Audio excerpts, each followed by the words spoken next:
guys, it's going to show you a bit of a home brewed ginger beer, something for the kids. This has been a real hit over this summer for us, and it's really simple.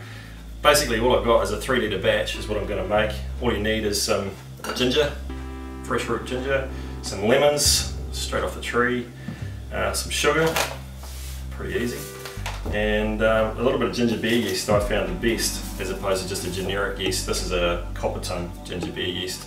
And I've also had some success with reusing the yeast as well, but this in itself, because you only use such a small amount, is fine. I mean, I can get about 4 batches out of this. What is it here? 5 grams. So there's not really a lot that you use. So easiest way I found to do it, just for the 3 litres, I'll pour in 3 litres of water just into a saucepan like this. What I've done already is poured in most of my sugar. So that's what's going to use to carbonate the bottles. So I've dissolved all of that in here, except for this last little half. So what we need is 2.5 cups of sugar. So I dissolve all of that into there. I've actually drawn some off already and put some yeast in there basically to rehydrate it, get it going again. So I'll let that sit for about 10 minutes at least. And that's a good time. Once you've grated your ginger, and to that you'll need 2 tablespoons.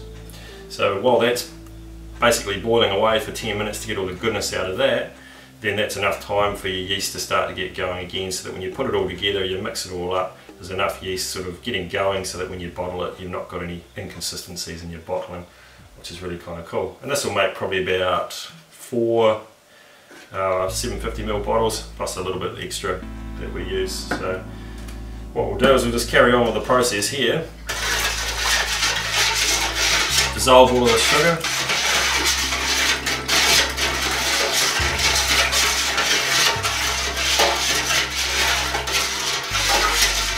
In the meantime, I'll show you the ginger that's boiling away and getting all the goodness out of it. The reason I boiled the ginger as opposed to just popping it straight in, which you can do, is just to save all the floaties in the bottles. So when you're tipping it out and you're trying to strain it, you lose all your carbonation. So I basically found that if you just boil it, pour in the juice, so to speak, or the ginger tea, whatever you want to call it, that's the best way to do it.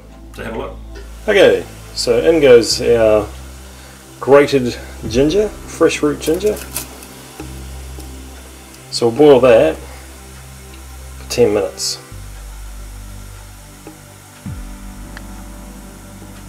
So what I'll do now, I'll just pour in the lemon juice. And basically there's 1/3 cup of fresh lemon juice. Tip that straight into there, that's good to go. And then the rehydrated yeast with the sugar solution and the rest of it into there as well. And that's really as hard as it gets. So we'll go and get our ginger juice and strain that. Okay, so this is straight off the boil basically. So what I'll do is just strain it into a, you probably put it straight in. It's going to match up cool enough that I think that the yeast will be alright. Done it this way before.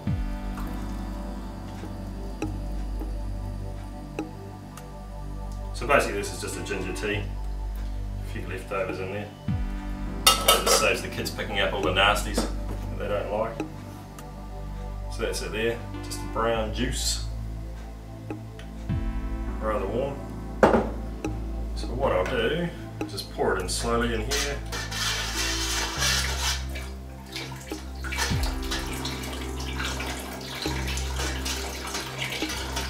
There's not a lot of it, so it's not going to warm us up at all. And one thing I've noticed about the yeast too is that if you use the right amount, and you can see in the amount in the description below the amount that I use, just of the dry yeast, it'll take about probably 3 to 4 days at about 23-24 degrees Celsius to carbonate a bottle. So I'll do a little squeeze on the bottle before I close the lid off tight. It's a good little trick that I learned in under 5 minutes, thanks Gash. And basically from there I can know just by hardness what they're like, and if you think they're getting too hard and just want to keep carbonating in the bottle, then I just chuck them in the fridge and they're fine. They just stay where they are and they can stay in there for days. So that's all good. So that there's not hugely warm at all, can't even feel it through there. So basically the obvious thing to do from here is to pull it all out, bottle it up, without making too much of a mess. That's the real key. 750ml bottle seems to be the way to go. Now if you make sure you let it carbonate well enough, it won't come out too sweet, it'll come out a bit drier. But there's a nice balance between the ginger and the carbonation. But if you do open it up too early, you'll probably find the sugar affects the kids not in a good way, if you know what I mean. Haven't sanitised anything. Hasn't seemed to have mattered. So I just leave it probably about a couple of fingers air gap at the top there. If you can quite see that or not.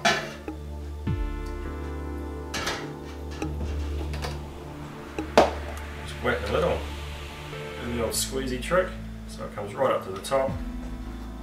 Close it off, so there's no air left in there at all. So you've got a bit of a funny shaped bottle, like that. And that'll, in the next day or two, that'll actually expand out. So at least I know now that it's not going to be sort of over pressurised either with the air that was trapped in there, and then the carbonation to follow as well. So probably less chance of it splitting and going crazy if I forget about it. But I just stick that in the hot water cupboard, and that'll be about 22 to 24 degrees at this time of the year, and that'll be good to go. So there you go, guys. A very easy home-brewed ginger beer that the kids love. You enjoy it, buddy?